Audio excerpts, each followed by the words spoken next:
जय माता दी।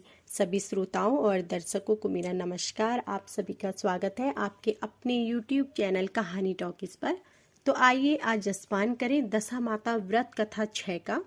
यदि आपने इससे पूर्व की कथाएं नहीं सुनी हैं तो इससे संबंधित कथाएं हमारे चैनल पर अपलोड की गई हैं। आप हमारे चैनल कहानी टॉकीज पर जाकर सुन सकते हैं। और हमारी आज की संपूर्ण कथा को सुनने के लिए हमारी वीडियो को अंत तक देखें। और यदि आप हमारे चैनल पर नए हैं तो हमारी वीडियो को लाइक करें, शेयर करें, कमेंट करें और हमारे चैनल को सब्सक्राइब करें और बेल आइकन दबाएं, जिससे कि ऐसी ही वीडियो प्रसारित होते ही आपको जानकारी मिल सके।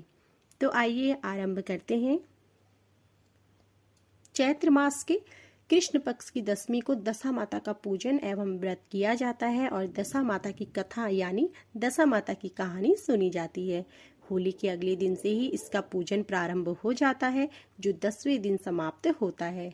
प्रतिदिन प्रातः स्त्रियां स्नान आदि करके पूजन की सामग्री लेकर पूजा करती हैं और सर्वप्रथम दीवार पर स्वास्तिक बनाती हैं। फिर मेहंदी और कुमकुम से 10-10 बिंदियां दीवार पर ही लगाते हैं। फिर पहले स्वास्तिक के रूप में गणपति जी का, फिर 10 बिंदियों के रूप में दशा माता की रोली, मूली, चावल, सुपारी, धूप, दीप, अगरबत्ती व नैवेद्य से पूजन करते हैं।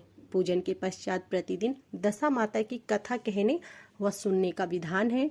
इस दिन एक समय भोजन करके व्रत का रखने का विधान है। दशा माता का पूजन प्रत्येक स्त्री, सुहागिन या विधवा सबको करना चाहिए, क्योंकि यह पूजन एवं व्रत घर की दशा स्थिति को सुखी समृद्ध रखने हेतु किया जाता है। पूजन में एक विशेष बात होती है कि एक हल्दी में रंगा 10 गांठे में लगा हुआ धागा होता है, जिसको दशा माता की बेल कहते हैं। इस बेल को पूजन के समय दशा माता को चढ़ाकर पुनः ले लेते हैं। इसको गले में धारण करने का विधान है। इस वर्ष धारण किया गया धागा अगले वर्ष उतारकर पूजा करके पुनः नई बेल धारण करते हैं। तो आइए आज की कथा आरंभ करें। आज की कथा दशा माता और एक राजा की है। एक राजा था, उसकी रानी कोमलांगी थी। वह फूलों की शैया पर सोया करती थी। एक दिन फूलों के साथ कच्ची कली भी आ गई। कच्ची कली के कारण उसे रात को नींद नहीं आई। वह करवटें बदलती रही। राजा ने पूछा, प्रिय, आज क्या बात है जो तुम्हें नींद नहीं आ रही है? रानी ने बताया कि आज फूलों में एक कच्ची कली आ गई है। वह मेरे शरीर में चुभ रही है, इसी कारण मुझे नींद नहीं आ रही है। राजा ने शयन कक्ष में एक दीपक जलाकर रख दिया, जिसे ज्योति स्वरूप कहते हैं। ज्योति स्वरूप रानी की बात सुनकर हंसा। राजा ने हाथ जोड़कर उससे हंसने का कारण पूछा तो ज्योति स्वरूप ने बताया कि अभी तो रानी को कच्ची कली के कारण इतनी तकलीफ हो रही है। कल सवेरा होने पर जब रानी का सिर का बोझा ढोना पड़ेगा तब इनकी क्या गत बनेगी। राजा ने पूछा कि क्या मेरे जीवित रहते ऐसा संभव है? तब दीपक ज्योति स्वरूप ने उत्तर दिया, हाँ संभव है, तुम्हारे जीते जी संभव है। ज्योति स्वरूप की बात सुनकर राजा के मन में सोच कि देवगानी कभी असत्य नहीं होती, होनी को कौन टाल सकता है। रानी को अवश्य बोझा ढोना पड़ेगा, परंतु यह हो सकता है कि यदि मैं एक संदूक में बैठकर समुद्र में बहा दूं तो संभव है कि यह बोझा ढोने से बच जाए, क्योंकि समुद्र में डूब जाने पर बोझा ढोने से बच जाएगी। राजा ने उसी समय रानी से कहा, चलो मैं तुम्हें मायके में छोड़ आऊं, कुछ दिन तुम वहीं पर रहना। रानी बोली, परंतु महाराज, मेरे मायके में तो कोई भी नहीं है, मैं वहां किसके पास रहूंगी? राजा ने कहा कि तुम्हारे गोत्रज संबंधी वहां बहुत अच्छी दशा में है, मैं उन्हीं के पास तुम्हें भेज देता हूँ। रानी ने राजा की बात मान ली। रानी ने बहुमूल्य आभूषण और कीमती वस्त्र धारण किए। तब राजा ने रानी को संदूक में बिठाकर नदी में बहा दिया। वह नदी समुद्र में ऐसी जगह मिलती थी जहां पर राजा के बहनोई का राज्य था। समुद्र से मोती निकालने का ठेका राजा के बहनोई ने ले रखा था। वह संदूक बहता बहता जब राजा के बहनोई के इलाके में पहुंचा तो उसने मल्लाहों को आज्ञा देकर संदूक को समुद्र से बाहर निकलवा लिया। संदूक को उसने अपने महल के शयन कक्ष में भिजवा दिया और आदेश दिया कि मेरे पहुंचने तक इसे कोई नहीं खोले। राजा का बहनोई, जो उस जगह का स्वयं राजा था, उसके शयन कक्ष में संदूक के पहुंचते ही रानी को पता चला कि इस संदूक को राजा ने समुद्र में पाया है। तो वह फौरन शयन कक्ष में आई। उसने पहरेदारों को हट जाने को कहा। रानी ने संदूक को खोल दिया। उस संदूक के अंदर 16 श्रृंगार किए एक स्वर्ग सुंदरी मिली। रानी ने अपने मन में सोचा कि यदि राजा इसको इस दशा में देखेंगे तो इसके ही हो जाएंगे और मुझे छोड़ देंगे। इसलिए उसने उस रानी के सब जेवर कपड़े उतारकर उसे फटे पुराने कपड़े पहना दिए और संदूक में बंद कर दिया।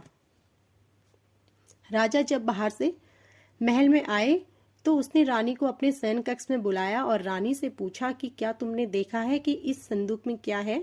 रानी ने उत्तर दिया कि मैंने कुछ नहीं देखा है, मुझे नहीं पता है कि इस संदूक में क्या है। राजा ने रानी के सामने संदूक खुलवाया तो उसे संदूक के अंदर फटे पुराने कपड़े में एक स्त्री दिखाई दी जो भिखारन सी लग रही थी।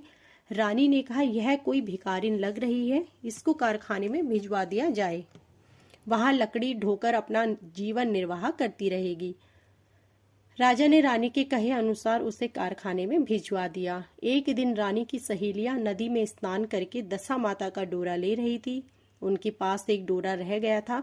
वे यह सोच रही थी कि इस डोरे को किसे दिया जाए कि उसी समय लकड़ी ढोने वाली रानी वहां आ गई। उन्होंने उसे रोककर पूछा, बहन, हमारे साथ दशा माता का एक डोरा ले लो। रानी ने कहा कि मुझे डोरा लेने में कोई हर्ज नहीं है, परंतु मुझे तो खाने भर को नहीं मिलता, मैं इस डोरे की पूजा कैसे करूंगी। वे बोली कि तुम इस बात की चिंता मत करो, हम हर रोज इस जगह स्नान करने आया करेंगी। 9 दिन तक हम यहाँ कथा कहेंगी, तुम भी रोज आकर कथा में शामिल हो जाना। 10वें दिन पूजा होगी, तब तक दशा माता चाहेंगी तो तुम्हारी दशा बदल जाएंगी। रानी ने दशा माता का ध्यान करते हुए डोरा ले लिया। उसी दिन रानी के पति राजा को यह चिंता हुई कि रानी को संदूक में बंद करके बहा तो दिया था, परंतु पता नहीं उसका क्या हाल होगा। उसकी खोज खबर लेने के लिए राजा एक नौका पर बैठकर नदी की यात्रा करता हुआ अपने बहनोई के यहाँ पहुंचा। संध्या के समय वह अपनी बहन से बोला, मेरे हाथ पैरों में बहुत दर्द हो रहा है, किसी को दबाने को बुलवाओ। तभी उसकी बहन ने लकड़ी ढोने वाली भिखारिन को बुलाकर लाने की आज्ञा दी। उसने कहा, आज रात तुम मेरे भाई के पैर दबा दो। वह बड़े संकोच में पड़ गई। अपने मन में सोचने लगी कि आज तक मैंने किसी पुरुष को छुआ तक नहीं है। रानी अपने भाई के पैर दबाने के लिए उस पर जोर डाल रही थी, इसलिए लाचार होकर उसने हाँ कर दी। राजा के पैर दबाते दबाते रानी को उसके पाँव में पद्म दिखाई दिया। रानी चुपचाप रोने लगी। उसके आंसू राजा के पैरों पर टपक पड़े। राजा ने उससे पूछा, तुम क्यों रो रही हो? तुम अपना भेद मुझे बताओ, मेरे द्वारा तुमको कोई हानि नहीं होगी। रानी बोली कि जैसा पद्म आपके पैर में है वैसा ही पद्म मेरे पति के पैर में भी था। पहले के दिनों की याद आ जाने पर मुझे रोना आ गया। राजा ने कहा कि तुम्हारे पति कौन हैं? जब राजा ने उसे देखा तो राजा ने उसे पहचान लिया।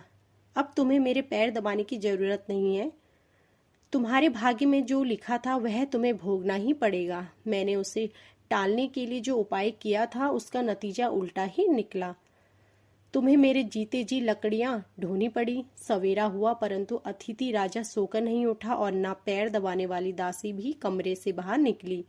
राजा की बहन को चिंता होने लगी। थोड़ी देर के बाद दासी कमरे से बाहर निकली और कारखाने में काम करने चली गई। रानी ने कमरे में जाकर अपने भाई को जगाया। उसका भाई बोला, मेरी तबीयत ठीक नहीं है, मेरा सिर दर्द कर रहा है, मैं अभी आराम करना चाहता हूँ, मेरा मन ही मन बहुत व्याकुल हो रहा है। रानी ने पूछा कि आखिर क्या बात है, कुछ तो बताओ।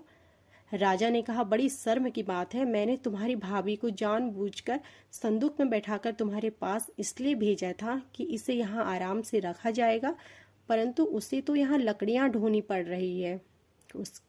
उसके तुमने सारे गहने कपड़े उतारकर उसे रास्ते की भिखारिन बना दिया। उसकी बहन बोली, मैंने उसे पहचाना नहीं। उसने दासियों को भेजकर उसे चुपचाप अपने पास बुलाया। उसके आने पर बहन ने अपनी भाभी से माफी मांगी और उसके पैर पकड़ लिए। कुछ दिनों तक राजा अपने बहनोई बहन के यहाँ रहकर रानी को साथ लेकर राजधानी में लौट आया। रानी ने अपने महल में पहुंचकर सुहागिनों को न्योता भेजा। बड़ी धूमधाम से दशा माता की डोरे की पूजा की और नगर में ढिंडोरा पिटवाया गया कि आज से अमीर गरीब सब दशा माता का डोरा लिया करेंगे और श्रद्धा पूर्वक पूजा किया करेंगे। जिसके पास पूजन पारण के लिए धन की कमी हो तो वह महल से ले जाया करे। जिस प्रकार रानी के दिन दशा माता ने फेरे, वैसे ही वह सबकी दशा को ठीक करे। तो यह थी हमारी आज की वीडियो। आशा करती हूँ कि आपको हमारी यह वीडियो पसंद आई होगी। ऐसे ही धार्मिक व्रत कथाओं, पूजन विधि के बारे में तथा आगे की कथाओं को सुनने के लिए हमारी वीडियो को लाइक करें और हमारे चैनल को सब्सक्राइब करें और बेल आइकन दबाएं, जिससे कि ऐसे ही वीडियो प्रसारित होते ही आपको जानकारी मिल सके। आप सभी का धन्यवाद।